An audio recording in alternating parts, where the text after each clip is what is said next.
Irmãos, esse mês está passando muito rápido. Já estamos no dia 18 e só está faltando 12 dias para a gente cantar com todos os conjuntos e cantores o hino da harpa cristã. Está tão bom, está tão maravilhoso, e temos visto a operação de Deus, porque são hinos verdadeiramente, como as irmãs cantaram, os mais belos hinos e poesias foram escritos em tribulação. O que se vê os hinos de hoje? Muitos deles são tirados de músicas mundanas. O cantor pega a música mundana e ele faz praticamente uma paródia da música mundana, colocando apenas uma letra que eles dizem que é evangélica, que é hoje letra gospel, evangélico. E com isso eles fazem sucesso, porque os poetas mundanos, eles têm a inspiração natural, de poesia, de poetas, de compositores, e eles compõem melodias bonitas. Então os cantores pegam. Esses dias atrás tem um cantor aqui do lado do Pernambuco que ele canta esse ritmo, esse ritmo de forró, de shot, e canta também umas músicas, umas músicas bregas, E ele, fui chegando no lugar, estava cantando, e eu pensei que era Reginaldo Rossi. Aí fui chegando, a mesma pancada, a voz parecida. Eu disse, oxe, mas não é o culto. Eu pensei que era o culto lá. Eu estava indo para o culto. Aí depois que eu parei para ouvir, abri o vidro do carro, não, era um hino. Só a letra do hino, mas a música ele pegou toda aquela parafernália mundana, só fez colocar ali uma letra. Então, irmãos, esses hinos da harpa, eles nasceram geralmente em corações em tempos de avivamento. Os hinos que Charles Wesley, o irmão de John Wesley, escreveu, ele escreveu dentro do grande avivamento do século XVIII. Então foram homens que receberam inspiração do Espírito Santo de Deus.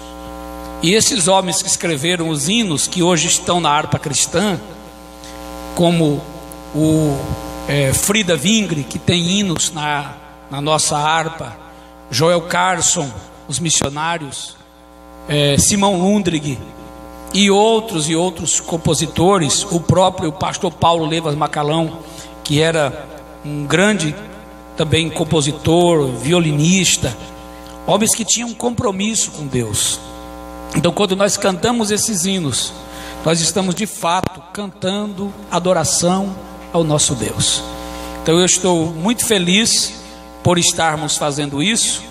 E eu estava aqui comentando com o evangelista irmão Jorge, que nós vamos estabelecer todo ano, ter pelo menos um mês cantando, todos os anos nós vamos ter um mês cantando os hinos da harpa cristã. Quem sabe depois a gente passa para 2 meses, viu?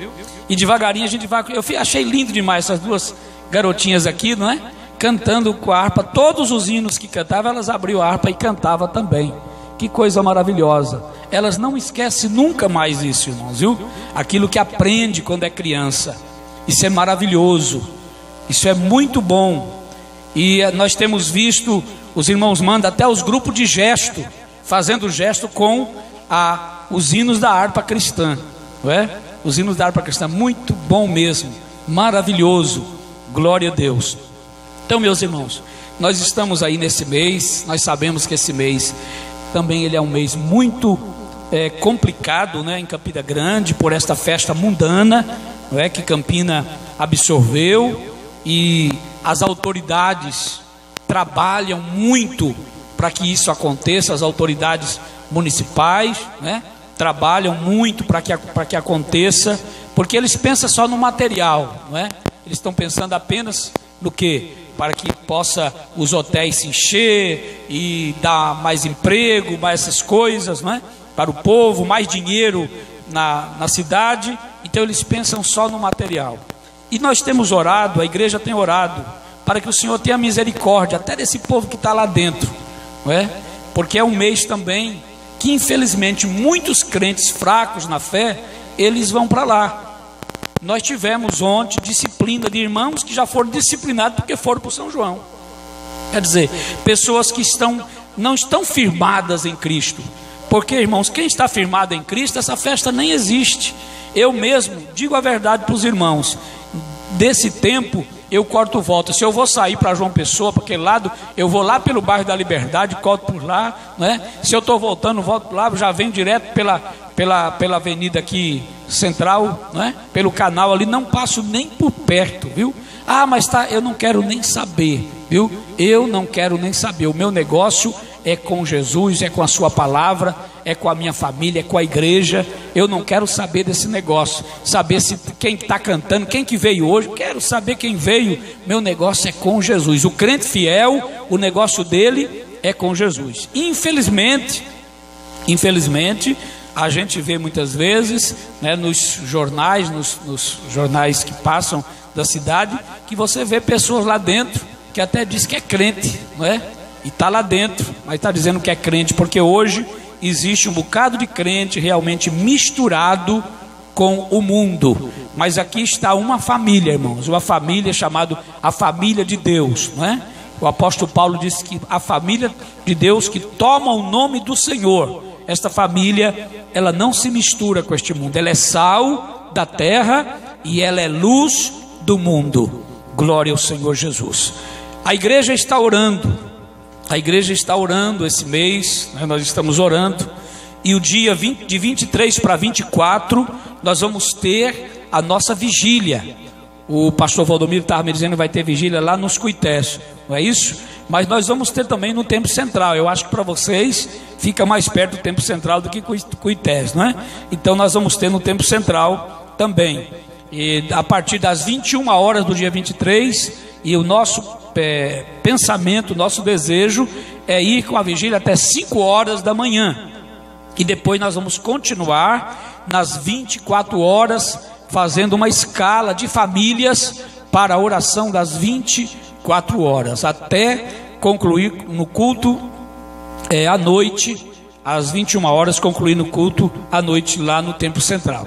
Então, irmãos, aqueles que sentirem o desejo, não é, de passar a noite em oração, nós vamos estar ali orando ao nosso Deus. Quero pedir as orações da igreja, para que o Senhor me dê graça e força, não é? A gente está numa semana, desde, não sei, acho que sexta-feira da semana passada, que nós estamos pregando todas as noites, e estamos hoje aqui com os irmãos. Amanhã estarei pregando em Monteiro à noite, e quinta-feira nós estaremos ministrando no ECAM à tarde, e sexta-feira eu viajo para Rondônia e vamos ministrar sábado de manhã e de tarde num grande congresso ali na cidade de Ariquemes, Rondônia.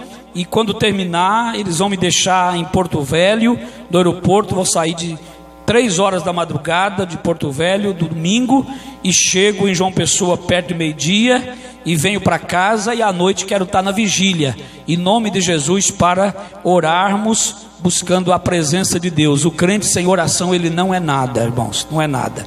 Crente, ele é muito forte quando ele está com a palavra e com a oração. Sem oração, o crente não é nada, viu? O crente sem oração é igual uma pessoa que não come. Vai ficar em cima de uma cama e vai morrer de inanição. Se ele não ler a Bíblia e não orar, ele vai morrer de inanição. Então ele precisa comer a palavra e precisa orar a Deus, viu? Ore ao Senhor, não percamos tempo. Você sabe que o inimigo, ele faz tudo para você não orar, tudo.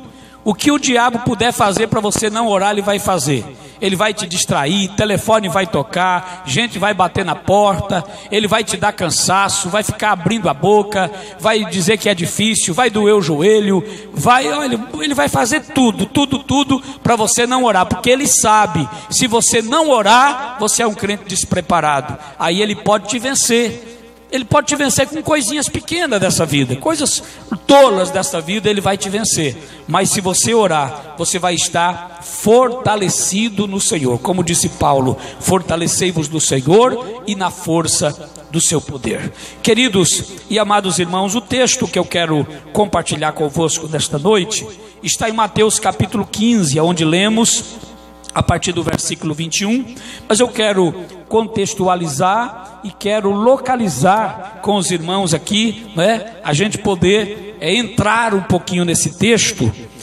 O ministério de Jesus, o ministério de nosso Senhor Jesus Cristo, ele foi quase todo desenvolvido ao redor do mar da Galileia, chamado também o lago de Genezaré, o mar de Tiberíades, né? Ele tinha muitos nomes. Ele era, na verdade, um lago de águas doces. Lago de águas doces. Mar porque ele era grande. Ele tinha uma extensão que chegava a 21 quilômetros de comprimento e chegava até 13 ou 15 quilômetros de largura. Então ele era um mar de águas doces. Ele recebia as águas tanto pluviais como as águas nivais que desciam do monte Hermon. Quando Davi, ele escreve o Salmo 133, que ele disse, é como o orvalho de Hermon, que desce do monte ao monte de Sião, e ali o Senhor ordena a bênção e a vida para sempre. Ele estava dizendo exatamente do orvalho que vinha do Hermon, passava descendo pelos afluentes que desciam para o mar da Galileia, e as águas do mar da Galileia continuam descendo pelo Jordão, até que esse nome Jordão, Dri, ele no hebraico, ele significa aquele que desce continuamente. O rio Jordão, ele é um rio que tem uma descida muito íngreme até o Mar Morto, que está 400 metros abaixo do nível da terra. Ele está, é o fundo do mundo, realmente, é um buraco onde está ali o fim de todas as coisas, o fim da terra, né? O Mar Morto, ele está 400 metros abaixo do nível de todos os oceanos. E as águas do mar da Galileia, ela passa ali cheio de vida, com muito peixe, com muita árvore, com muitas frutas, e quando ela chega no Mar Morto, ela se torna totalmente salgada. Tem cerca de 46% de salinidade nas águas do Mar Morto. Então, tanto que ninguém se afunda lá. Agora você não vê também nenhuma vida. Você chega na beira do Mar Morto e ali não tem vida, não tem árvores, não tem nada. Eu fiquei hospedado no hotel à beira do Mar Morto, e para ter um coqueirinho ali na beira do Mar Morto é uma irrigação com muita dificuldade, viu? Que está ali aquele coqueirinho sem vida, né? Com aquela água também muito salobra, e lá no mar você não vê nada de vida, somente aquela água aparentemente cristalina, né? Cristalina, mas quando você pega nela parece uma salmoura, parece um suco grosso, não é? Aquela água sem vida. Aquela água veio lá de cima do monte Hermon, não é? Veio lá de cima, porém ela veio sem vida. Ela chega lá e mistura com aquelas águas. Quando ela chega no mar da Galileia, ela chega com vida, uma água cheia de vida, e ela distribui.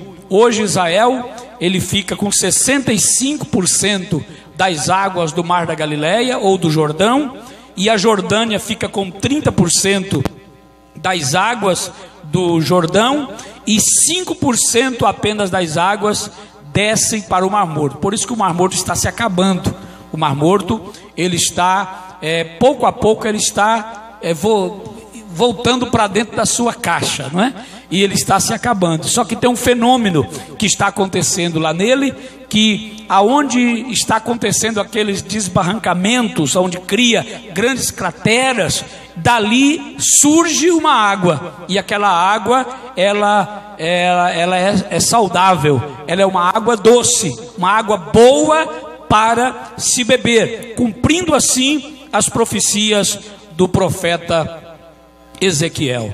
Então Jesus, ele desenvolveu o seu ministério ao redor deste mar, chamado Mar da Galileia. Ali foi aonde ele teve uma casa, onde ele viveu em uma casa em Cafarnaum, à beira do Mar da Galileia, de onde ele chamou os seus discípulos.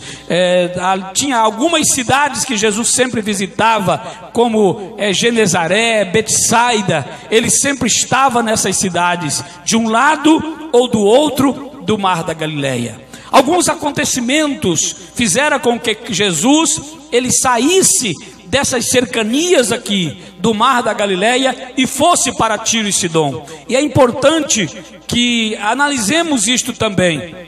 Quando Herodes ele mandou matar João Batista, está no capítulo 14 aqui do Evangelho segundo Mateus. Herodes manda matar João Batista. João Batista estava sendo guardado em uma fortaleza ao leste do Mar Morto, ali já no território da Jordânia, onde tinha uma fortaleza ainda naquele tempo de Israel.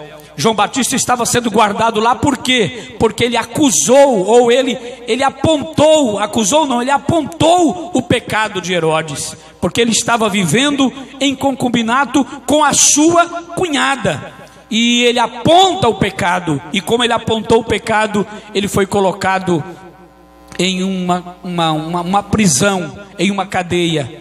E ele estava lá guardado, esperando julgamento, porém ele não teve nem julgamento, porque diz que num dia do aniversário de Herodes, a filha de Herodias dançou na frente de Herodes, e ele achou tão bonito aquela dança, e perdeu literalmente a cabeça, que diz para ela: pede-me até a metade do reino que eu te dou. Já pensou? Como o homem, aqui mostra como que o pecado, ele traz sandice ao homem, como que o pecado, ele faz com que o homem perca o seu senso, ele perca o seu equilíbrio. E ela então perguntou para sua mãe o que devia pedir, e ela disse: eu quero a cabeça daquele acusador, né? Eu não gosto daquele homem, eu quero que ele morra, eu quero a cabeça dele. E Herodes não pôde fazer outra coisa, porque ele já tinha dado a sua palavra diante dos seus convidados. E ali a história, Joséfo nos diz que era uma dança sensual, era algo realmente muito pecaminoso que eles estavam fazendo naquela festa. E eles trouxeram então a cabeça, foram lá, e quando abriram a porta da prisão, aquele homem que foi chamado o anjo precursor, a voz que clama no deserto, aquele homem que abriu o caminho, aquele que apontou para Jesus dizendo: eis o Cordeiro de Deus que tira o pecado do mundo. De repente ele só viu a espada. Quando abriu a prisão, a espada afiada entrou na frente, antes que alguém falasse alguma coisa, e João Batista perdeu a cabeça. E eles pegaram a cabeça do profeta de Deus, colocaram num prato, assim como era de costume naquelas festas sádicas, e levaram diante de Herodes, e ele entregou para a filha, e a filha levou para a mãe a cabeça do profeta. A Bíblia diz que os discípulos de João pegaram o seu corpo e foram sepultar, e depois de sepultado foram contar para Jesus. Jesus, neste momento, já havia escolhido os seus discípulos, os seus 12 discípulos, e ele havia enviado os seus discípulos de 2 em 2. Em Mateus capítulo 10, ele diz: eis que eu vos envio e vos dou poder para pisar de serpentes e escorpiões. E os discípulos saíram de 2 em 2 pregando a palavra de Deus, e os discípulos voltam cansados daquele trabalho que estavam fazendo. Jesus também, neste momento, ele está triste com o que aconteceu com João, porque João havia sido morto na prisão. E Jesus então chama os seus discípulos e diz: peguemos o barco e vamos atravessar o mar e vamos descansar um pouco em um lugar onde tem um lugar para descansar. Jesus tira o barquinho para sair para o outro lado. A Bíblia nos diz que o povo saiu correndo a pé, porque o povo queria estar onde Jesus estava. Glória a Deus, porque é bom estar onde Jesus está, porque onde Jesus está tem bênção, onde Jesus está tem a palavra, onde Jesus está tem um milagre, onde Jesus está é bom estar onde Ele está. Glória a Deus. E Jesus, quando chega lá, o povo já estava, a multidão esperando Jesus. E Jesus então olhou para aquele povo e teve dó, teve pena deles, dizendo: eles são como ovelhas que não têm pastor. E Jesus começa a ministrar para aquele povo. E a tarde foi chegando, e os discípulos disseram: Senhor, despede o povo para que eles possam ir para alguma aldeia comprar pão, porque aqui mesmo não tem nada para comer. Jesus disse: nada disso, dai-lhe vós mesmo de comer. Aleluia. O discípulo disse: nós não temos. Mas João vai nos dizer que André encontra um menino que tinha levado o seu pequeno almoço, tinha levado o seu lanche, eram 5 pães e 2 peixinhos. E ele então interroga o menino, logicamente, para ver se ele podia entregar aquilo nas mãos de Cristo. O menino não fez questão em entregar o seu almoço, o seu lanche para Jesus. E alguém chega e diz: nós temos aqui um menino que tem 5 pães e 2 peixinhos. Mas o que é isto para tanta gente? Jesus disse: me dá para cá. E Jesus pegou aquele pequeno almoço daquela criança e levanta a sua voz aos céus, abençoa e começa a partir o pão e diz para os discípulos: diga que eles sentem em ranchos de 100 em 100 e 50 em 50 e dai-lhe voz de comer. E foram dando, enquanto Jesus foi cortando, o pão foi sendo multiplicado.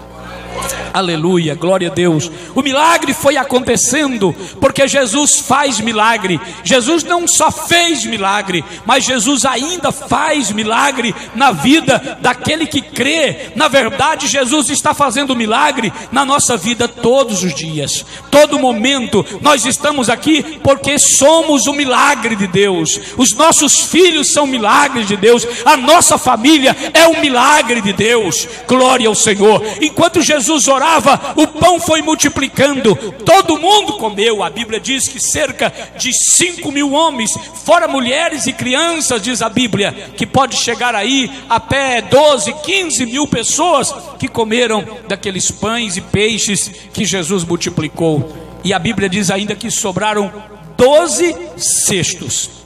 A Bíblia não fala o tamanho dos cestos, mas sobraram 12 cestos. E eu fico imaginando e conjecturando comigo de quem era aqueles pães e aqueles peixes multiplicados. De quem era? Do menino, porque foi o menino que entregou nas mãos do Senhor, não é? Foi ele que entregou. E eu imagino isto, e eu posso imaginar que aquele menino saiu de casa com uma cestinha tão pequena, com 5 pães e 2 peixinhos. E daqui a pouco, como Jesus era muito organizado, veja bem, ele manda assentar e depois ele manda recolher o que sobrou. Jesus não deixou as coisas por lá não, ele disse: recolhe tudo. Jesus era tão organizado, irmão, que até quando ele ressuscitou, ele deixou os lençóis dobrados dentro do túmulo. Glória ao Senhor. E eu imagino que Jesus disse: leve para casa desse menino, porque foi ele que entregou na minha mão. Glória ao Senhor Jesus. Aleluia. E assim, meus amados, é aquilo que nós entregamos nas mãos do Senhor. Eu gosto sempre de dizer: ser sócio de Deus é bom, porque Deus não quebra. Aleluia.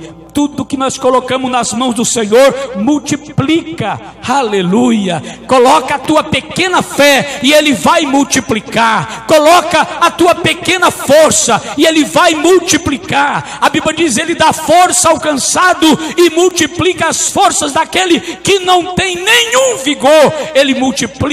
E você pode vir para o culto muitas vezes vezes tão triste, mas voltar tão alegre, vir tão desanimado e voltar tão animado para casa, porque Jesus está no culto. E se Jesus está no culto, vai acontecer o milagre da multiplicação. O que é que você precisa que Ele multiplique na tua vida nesta noite? Ele está aqui para fazer a multiplicação. E quando Jesus termina, que todo mundo come, Jesus chama os seus discípulos e diz: agora entrem no barco e atravesse para o outro lado do mar. Os discípulos parece que não queriam. No dizer de Marcos, Marcos vai nos dizer: e Jesus os obrigou a entrar no barco. Querendo dizer, parece que os discípulos diziam: não, Senhor, vai conosco. Ele dizia: não, eu vou ficar aqui, ainda despedindo o povo. Vocês entrem no barco e atravessem o mar. E eles foram obrigados, entraram no barco. Muitas vezes Jesus quer testar a nossa fé, Jesus quer nos provar. Então Ele manda a gente entrar no barco e sair atravessando o mar. Os discípulos assim fizeram, entraram no barco, saíram remando. Segundo os historiadores, os estudiosos, aquela parte do mar que eles iam atravessar era mais ou menos 9 quilômetros. E Jesus ficou despedindo a multidão. E depois que Jesus despede a multidão, já caíra o dia e começara a primeira vigília da noite, porque para os romanos a noite era dividida em 4 vigílias: de 6 às 9 a primeira vigília, de 9 à meia-noite a segunda vigília, de meia-noite a 3 horas a terceira vigília, e de 3 horas às 6 da manhã a quarta vigília da noite. Jesus então já tinha entrado na primeira vigília e Ele sobe para o monte e vai orar. E Ele está orando sozinho, Ele está ali sozinho, e Ele ora muito, Ele não ora pouco. Ele vai orando e os discípulos remando, Jesus orando e os discípulos remando. Fique certo que enquanto você está na tua prova, na tua luta, Jesus está intercedendo, Jesus está olhando e orando também por nós. Glória ao Senhor. Muitas pessoas ficam pensando, ou até pessoas que não conhecem a Jesus, ficam pedindo que Maria, que João, que Pedro, que isso, que aquilo interceda. Mas a Bíblia diz que tem um que intercede. Glória ao nome santo do Senhor Jesus. Um advogado fiel, um advogado perfeito, um advogado poderoso. Glória ao nome do Senhor. E o nome dele é Jesus de Nazaré. Enquanto os discípulos remavam, Jesus orava. E os discípulos remavam, e já a história nos diz que o mar da Galileia, ele é um mar acostumado a ter muitos maremotos, muitas tempestades. E como ele é apenas um lago, e as águas do mar da Galileia não são águas salobras, são águas doces. Então essas águas, elas têm muito maior facilidade de fazer redemoinhos, de levantar grandes ondas, porque são águas leves, não são águas pesadas. E aquele mar, muitas pessoas morreram ali já. E Pedro sabia disso, e João também sabia disso, porque eles eram pescadores peritos, acostumados naquele mar. Chegava a algum ponto de ter 45 metros de profundidade. Então eram águas também profundas, e eles sabiam muito bem que era um lugar perigoso, e o barco não avançava, porque a Bíblia diz que o vento era contrário. Mas lá perto da quarta vigília da noite, chegando mais ou menos 3 horas da madrugada, noite densa, nós sabemos que 3 horas é hora de noite densa. Lá vem Jesus andando sobre o mar. Jesus para de orar e começa a andar. Jesus foi o único homem que pôde andar por cima daquelas águas.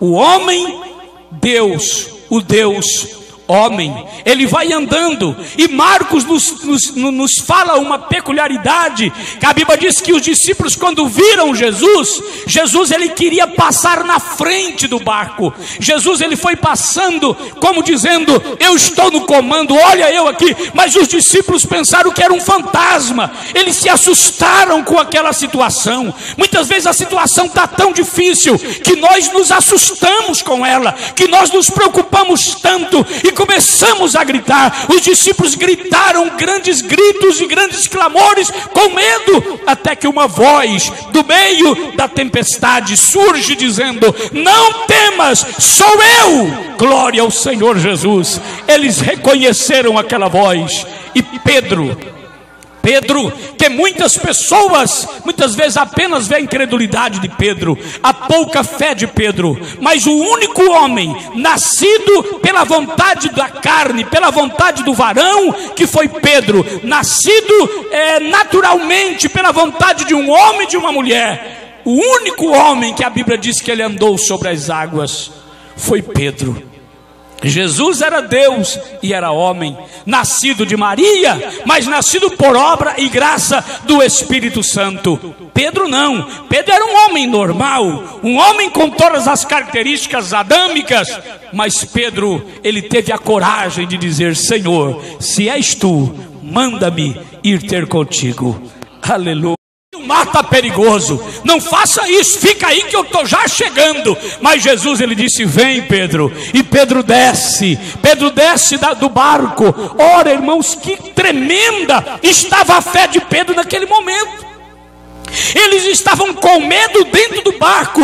Agora Pedro desce dentro, 3 horas da madrugada, o mar encapelado, o vento batendo, o barquinho sendo sacudido de um lado para o outro, e os seus amigos, discípulos, viram Pedro descer. E Pedro desce nas águas e sai andando. A Bíblia não nos diz quantos metros Pedro andou, só diz que ele andou sobre as águas. E Pedro foi andando sobre as águas.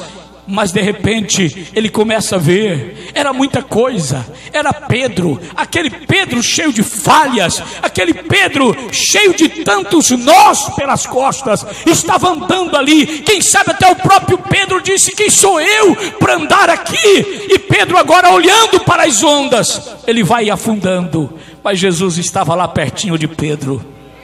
Aleluia, que bom. Que bom, eu quero dizer para você que você não vai afundar não. Se você está obedecendo a voz do Mestre, o Mestre está pertinho de você para pegar na tua mão e te levantar. O crente não afunda no mar, porque Jesus não deixa.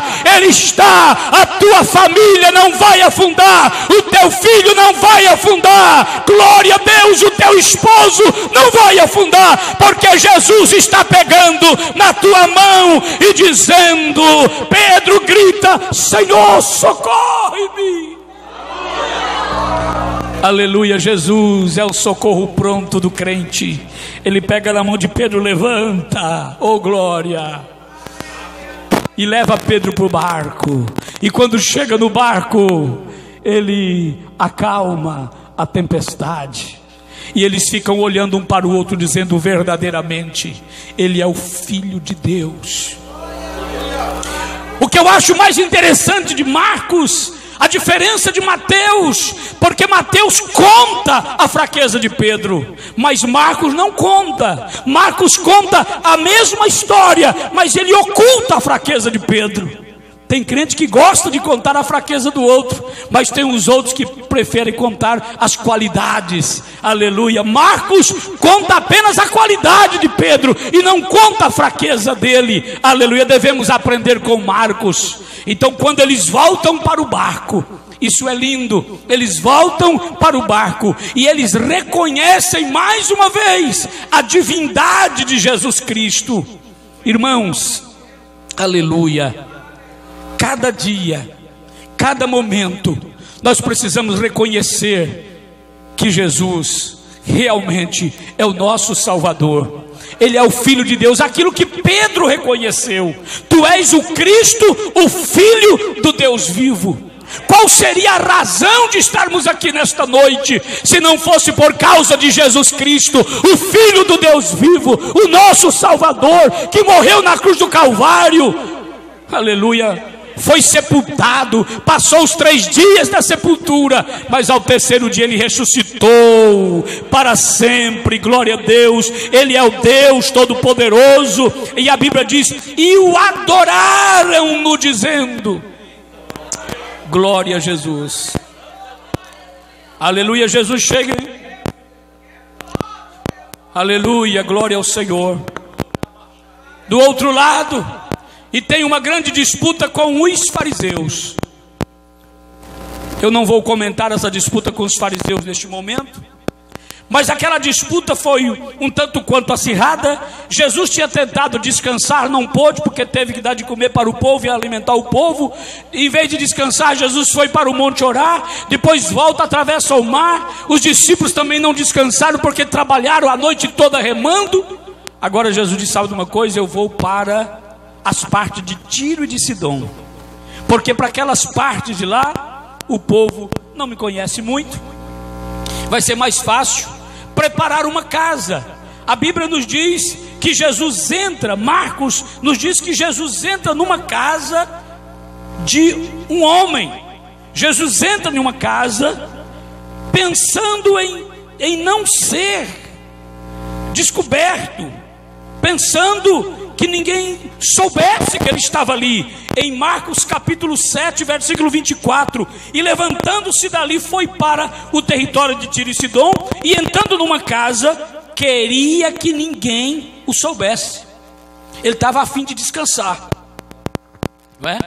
Estava a fim de descansar. Jesus estava cansado, porque como homem, ele cansava, né? Como homem ele cansava.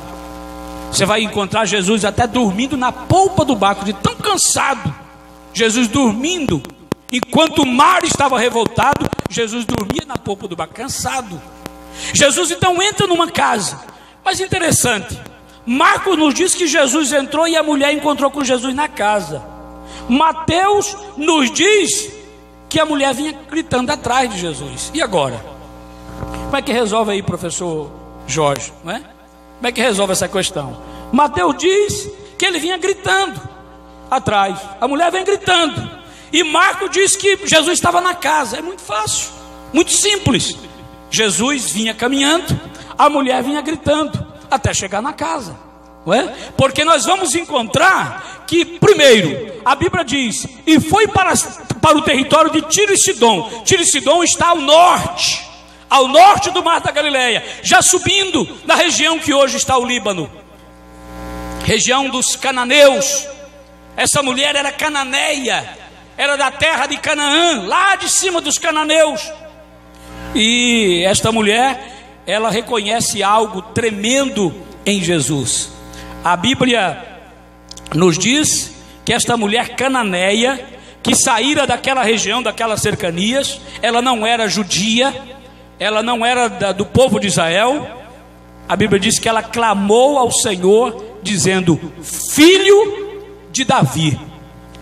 Isto é uma revelação de Deus para essa mulher, porque quem chamava filho de Davi eram os judeus, eram aqueles que conheciam Davi. Mas esta mulher não, esta mulher era estrangeira. Como disse o apóstolo Paulo, lá em Efésios, no capítulo 2, 12, que nós também éramos estrangeiros, nós não éramos cidadãos da família de Deus. Mas agora esta mulher tem uma revelação de Deus, e ela chama Jesus: Jesus, filho de Davi, tem misericórdia de mim. Ela vem gritando, ela vem gritando, ela vem gritando. Jesus vai passando e ela vem gritando, e Jesus não lhe responde nada. E os discípulos então tomam a palavra e dizem: Senhor, despede esta mulher que vem gritando, já está perturbando os nossos ouvidos. Ela vem gritando: Jesus, filho de Davi, tem misericórdia de mim, a minha filha está miseravelmente endemoniada. Este era o clamor desta mulher. Ela não estava clamando por outra coisa, ela tinha um problema dentro da sua família.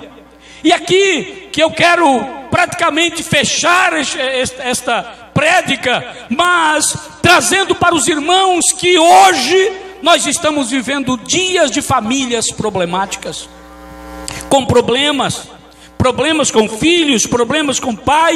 Nós vimos agora esta semana aquele caso da morte da cantora Flor de Lis, não é isso?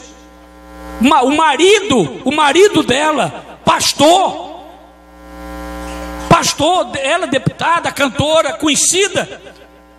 E quem foi que matou foi descoberto hoje, um próprio filho. Então nós estamos vivendo um dia de famílias desestruturadas, problemas dentro das famílias, traições de ambas as partes.